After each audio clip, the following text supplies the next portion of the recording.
Commencement literally means a beginning.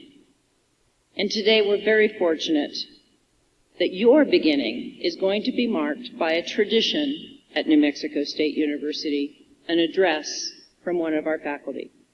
Dr. Mary Prentice, Associate Professor and Administrator in the College of Education, has a few words for you. Please listen. Dr. Prentice.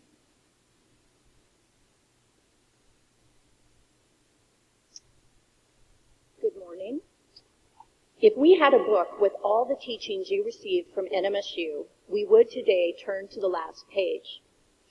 This is the day we try to cram all things that we're not sure we've told you into a 2-hour ceremony. It's kind of our last chance. We have undoubtedly taught you a lot, and you've learned even more. But before I do anything else, I want to make sure that we tell you, because if we haven't before, we have not done our jobs, is that you are awesome. You are awesome. Right now, each and all of you are awesome, and I'm so honored to speak with you today. Right?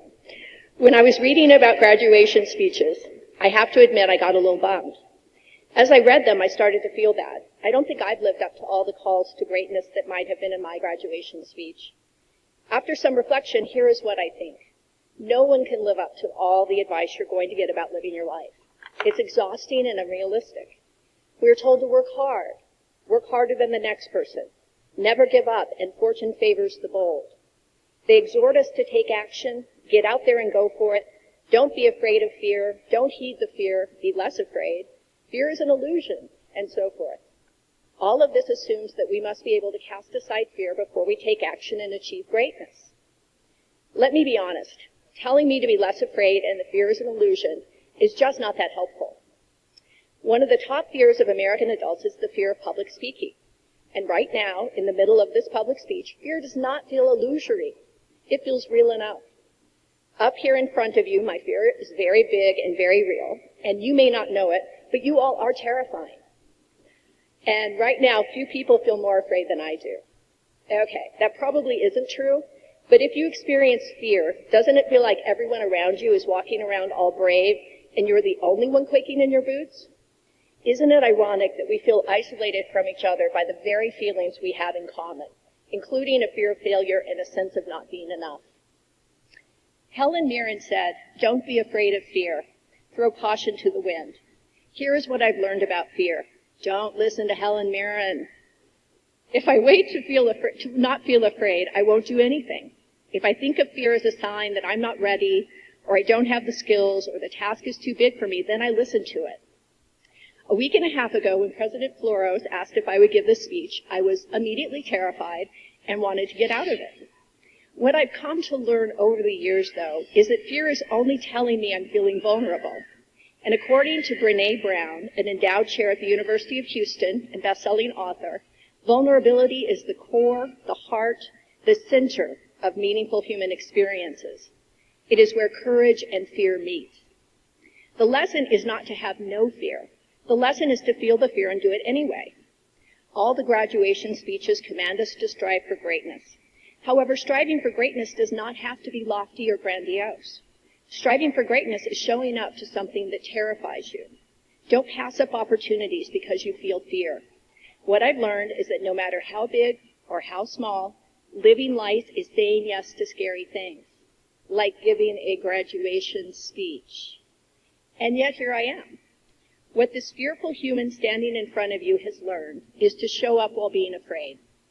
Don't wait until the fear is gone, because it will never be gone.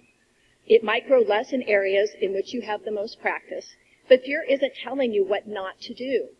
Fear is telling you that the opportunity is there to go courageously forward. Courage isn't the absence of fear. According to Mark Twain, courage is feeling the fear and still taking action. In fact, it isn't courage if you're not afraid.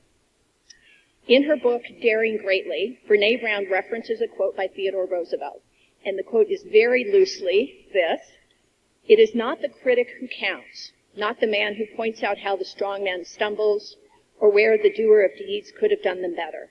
The credit belongs to the person who is actually in the arena, whose face is marred by dust and sweat and blood, who strives valiantly, who errs, who comes short again and again, because there is no effort without failure, and there is no effort without shortcoming.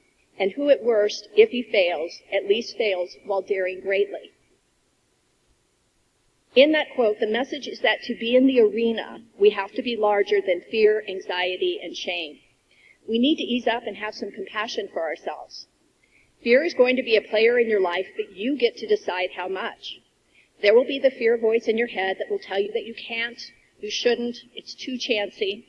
You can listen, but don't obey. Make courageous choices. And for some of us, that looks like skydiving, while for others, it looks like interviewing for your first job, moving to a new city, or agreeing to give a 7-minute graduation speech. Most of us choose our path from a place of fear. Never let fear decide your future. Remember, whatever blocks you encounter, you have, by this graduation day, now learned that there is a way over, around, or through them. It is not those obstacles that inhibit our progress, but the lack of confidence to break the inertia of fear and doubt. One of the greatest gifts you can give yourself right here, right now, in this single moment, is to decide without apology to commit to the journey even if you feel afraid. Let me leave you with this. I have 3 college degrees. I have been taught by many excellent professors and have used these teachings over the course of my career. However, wisdom comes in many forms. One piece of advice I want to leave you with comes from a t-shirt that I own. On this t-shirt it says, "They whispered, you are not strong enough to withstand the storm."